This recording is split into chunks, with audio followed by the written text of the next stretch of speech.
Consider yourself very happy, my brothers, when you have to face various trials. For you already know that the trial of your faith produces constancy, and constancy must bring the work to a successful conclusion, so that you may be perfect and whole, lacking nothing. Generating pity is easy. Being the victim all the time is easy. Making others see us with the eyes of victims, with the eyes of pity is easy. But it is not the right thing. You can spend your life denying making others have pity for you and showing others that you are the victim of all things that happen. That is the worst strategy you can use in life. Or you can get up because you know that God's love fills your life. And God Himself prompts you to achieve what He has already determined for you. And look at the words I'm using. What He has already determined for you. That means it was first. Outside of Him, you will not achieve it. Second, only in Him can you discover it. And you can reach the goal now. Each goal in the Lord to bring us to that point of giving ourselves and to be able to achieve what He has already determined for us requires situations that test our faith. We are all given a degree or a measure of faith.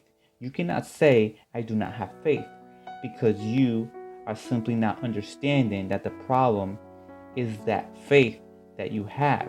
You are using it in the wrong way. No one is born without faith. Indeed, faith is not lost. When we talk about doubt, we are not talking about the absence of faith.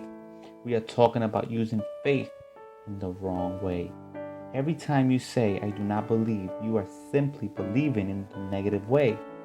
We all have a degree of faith, and in God, to be able to reach that goal, so that you can understand me, it is important to go through various tests, because the test of faith is going to produce patience.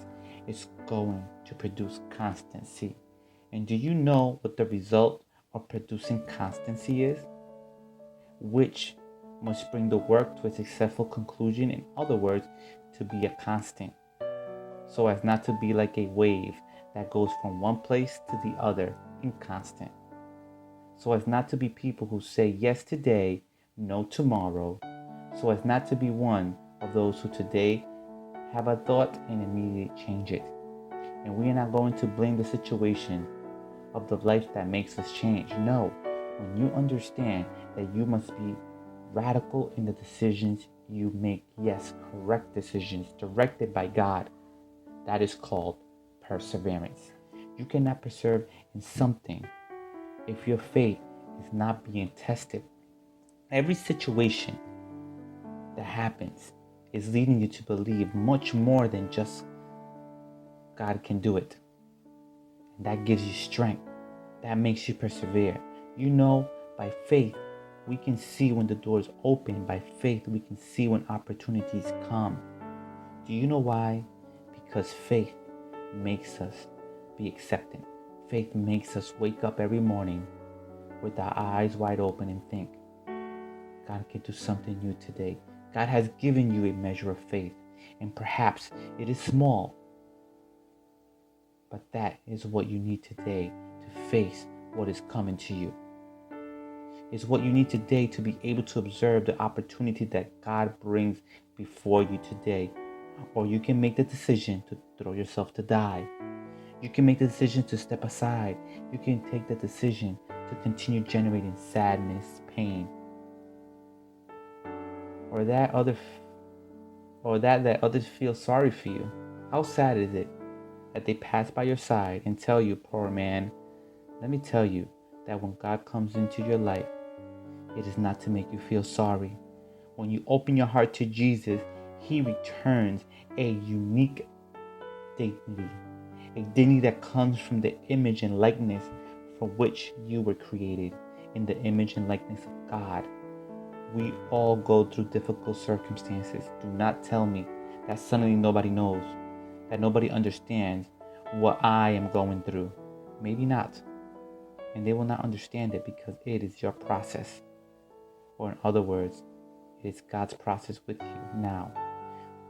we have to be careful what we call processes, because I cannot call a process or a hard test of life or a consequences of a bad decision that I made, that God can still take advantage of that situation to get something good. It is different. But when there are situations that you do not look for, they appear to you. You have to face them. When the loss of a loved one comes, which among other words, in some devotional, it was expressed, for God, it is not a loss, because when we die, for the Lord it is a gain. But for those of us who stay here, perhaps at some point, it is a distance, or when you have to face the iniquity of your business, when you have to go into a lot of debt and it was your turn, or perhaps a problem at home that is prompting you to make the decisions to separate because you can't take it anymore. And when you go to bed on a Sunday, you don't want Monday to dawn. You don't want the next day to come, because there is no peace. There is no tranquility, because the only thing you are experiencing is sadness, pain, frustration, fatigue. You know there are many situations in the life you did not seek. But perhaps when you woke up, you never thought it was going to happen to you. But today, you are seeing it. One option may be to run. Leave everything behind. Run away. The other, understand what is between the process. God did not promise you that you are not going to pass it, but He promised to be there with you. And that this process is producing patience, perseverance, because something great is coming. Patience, perseverance, so that you remain firm in what is to come. Perhaps you would tell me, I already have time with this. You know something? I think the question you have to ask yourself is not when it will end, but rather, what have you been able to learn? You have realized that your faith has been strengthened? Have you realized that you have been patient? Have you realized that everything has stopped a teaching? Rather, the question you have to ask yourself is not if it's going to end, but if you are prepared to climb to the next level, another step.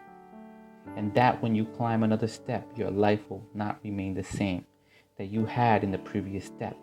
That is what you have to ask yourself today. Are you going to see processes in your marriage? Did you find that progress in your marriage? In the middle of that process, did you understand that pride does not lead to anything? Did you understand that you have to be humble? Did you understand that you did not marry to be happy, but to make a person with you happy? Did you understand that you are no longer alone?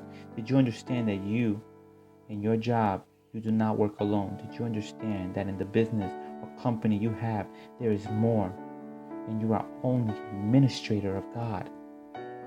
Are you understanding the process? Because if you have gone through the process waiting to see when it ends, the wait is going to be very long. The wait is going to be very long.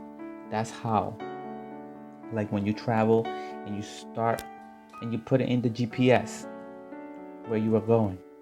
And well, there are 4 hours on the way, and you already have a long journey, and you say, wow, 4 more hours.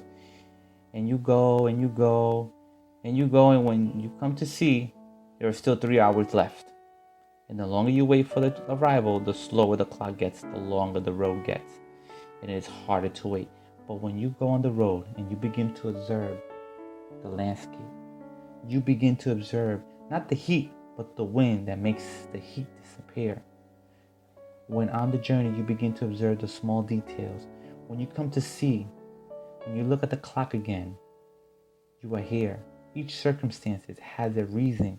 Part of that reason is the test of your faith.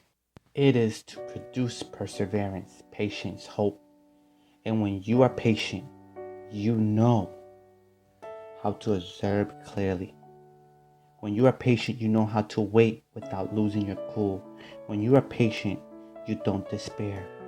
When you are patient, you know how to wait. How many bad decisions have we made because of losing our cool? Out of desperation, we only add more and more consequences. Jesus said it this way: who, because of his desperation, can add a few more centimeters to his height? No one.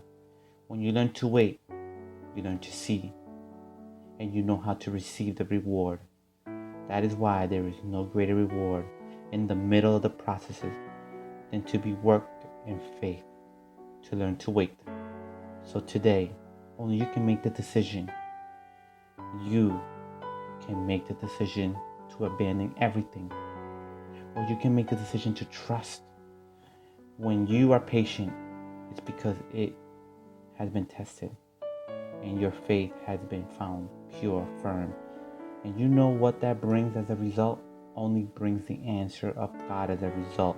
When your faith has been tested, has been passed through the fire, and has remained, the reward arrives, the answer arrives, the Father answers. Do not despair. Perhaps it is the last mile you're running, and as soon you'll see the finish line. Father, thank you for your words. Thank you, Lord, for your fidelity. And although the hard blows of life come to us, sometimes we think that we are the ones who receive it. But if it were us, each blow would knock us out. It's you who goes in front of us, and you support us, teach us to see that, and help us in the middle of this process that we are going through, to be wise, patient, so that we can see how you act, and that victory that is already given in Jesus Christ. Thank you, Lord. This was a translation from your pastor and friend Elias Hoyos. He spoke to you. God continue to bless you, and remember to pass this auditorium when you can. You are going to save a life. If you're in Barranquilla, I want to invite you to write down this number.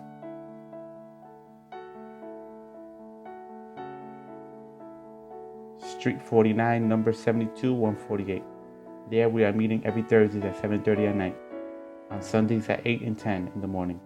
Let me serve you with open arms. Blessings.